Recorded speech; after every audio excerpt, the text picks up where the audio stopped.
The social order. The social order mean, Shariz, what you have to do and what not to do. What is the reason behind social order?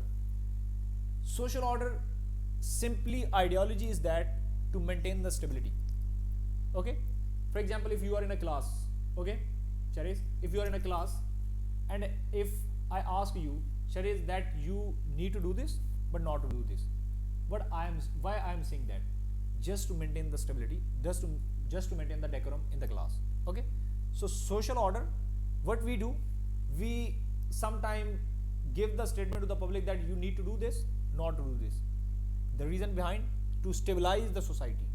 Okay, so what to do, basically linked with the conformity, and not to do, basically linked with the non-conformity. Non-conformity mean that people will agree, yes, okay, fine, we have to do this. For example, if you are in a Muslim society and you ask people that go for namaz, majority of people will agree, okay, fine, we should go for namaz. Okay, what not to do, you shouldn't kill any kind of a person in any kind of a situation. Okay, non-conformity, everyone say, okay, we shouldn't do this. This is, if we do that, this act will destabilize our society. This is the main reason behind the social order. Okay, conformity and the non-conformity. Okay, if we want